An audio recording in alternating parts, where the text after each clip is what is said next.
Friends নমস্কাৰ, মই শংকৰে মই মোৰ চেনেল অসম কুইজিল সকলোকে স্বাগতম জনাইছোঁ। বন্ধুসকল, এইটোৰ ভিডিঅ'ত মই দুটা বহুতো গুৰুত্বপূৰ্ণ আপডেট লৈ আহিছোঁ। এটা হৈছে অসম পুলিচ আৰু আনটো হৈছে APDCL। এই দুটা মই বহুতো গুৰুত্বপূৰ্ণ আপডেটসমূহ আপোনালোকক জনাব চেষ্টা কৰিম। যদি আপুনি পোনপ্ৰথমবাৰৰ কাৰণে তেতিয়া ছাবস্ক্ৰাইব কৰি দিব, লগতে বেল আইকনটো প্ৰেছ কৰিব নাপাহৰিব। যেতিয়া মই এনেকুৱা সুন্দৰ খবৰ দিবলৈ চেষ্টা কৰোঁ, আপোনালোকে সকলোতকৈ আগত পাব যায় কিনা আজিৰ ভিডিঅ' আমি আৰম্ভ কৰোঁ। চব বন্ধুসকল, পোনপ্ৰথমতে মই অসম পুলিচৰ কথাটো কৈ লৈছোঁ। যিহেতু অসম পুলিচৰ আজি যোৱাকালি এটা যিহেতু আপডেট আহিছে, এখন নটিচ আহিছে। আচলতে এইখন কোনো নটিচ নহয়, কোনো আপোনালোকে ASLPত পোৱা নাযাব।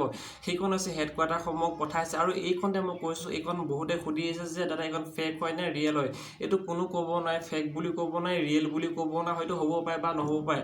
সেইকাৰণে বন্ধুসকল, এইটো মই আপোনালোকক ক্লিয়াৰ কৰি দিছোঁ। আৰু সেইখনত উল্লেখ আছে যে বাকী কেইখন ডিষ্ট্ৰিক্টৰ এডমিট কাৰ্ডসমূহ কেতিয়াবা ডাউনলোড হ'ব। তাত উল্লেখ কৰা আছে 5 ছেপ্টেম্বৰৰ পৰা 11 নৱেম্বৰৰ ভিতৰত সেই বাকী থকা ডিষ্ট্ৰিক্টসমূহৰ এডমিট কাৰ্ডসমূহ যি অসম পুলিচ এডমিট কাৰ্ডসমূহ বাকী ৰৈছিলে, সেই 5ৰ পৰা 11 নৱেম্বৰৰ ভিতৰত এডমিট কাৰ্ডসমূহ ডাউনলোড হ'ব। এতিয়া আপোনালোকে হয়তো ফাৰ্ষ্ট আপডেটটো গম পালে।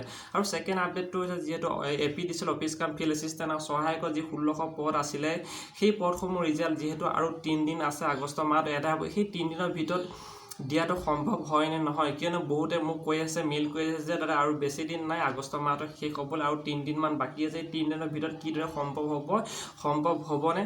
যদি সঁচাকৈ যদি সম্ভৱ হয়, তেনেহ'লে বহুতো ডাঙৰ চোক। মই পোনপ্ৰথমে কৈছোঁ, আজিৰ পৰা কেইদিনমানৰ আগত যিহেতু গুৱাহাটী ইউনিভাৰ্চিটিক দিয়া হৈছে, সেইসমূহ OMR বেছসমূহ তেওঁলোকক দায়িত্বভাৰ দিয়া হৈছে। কিন্তু এই 3 দিনৰ ভিতৰত যে তেওঁলোকে OMR চেক হওক বা বাকী তেওঁলোকে সম্পূৰ্ণ কাম কাজ যে 3 দিনৰ ভিতৰত কৰি দিব পাৰিব, সেইটো সম্ভৱ মুঠেও নহয়। যদি সম্ভৱ তেওঁলোকে কৰি দেখায়, তেনেহ'লে আমি তেওঁলোকক বহুতো ধন্যবাদ জ্ঞাপন কৰিম। আৰু আপোনালোকে সকলোৱে কমেণ্ট কৰিব নাপাহৰিব যে তেওঁলোকে এই 3 দিনৰ ভিতৰত গুৱাহাটী ইউনিভাৰ্চিটিয়ে সম্পূৰ্ণৰূপে তেওঁলোকক যি দায়িত্ব দিয়া হৈছিলে, সেই দায়িত্ব 3 দিনৰ ভিতৰত তেওঁলোকে পালন কৰি দেখুৱাব পাৰিব নেকি? সকলোৱে কমেণ্ট কৰিব নাপাহৰিব। আজিলৈ ইমানে, ধন্যবাদ। জয় অসম।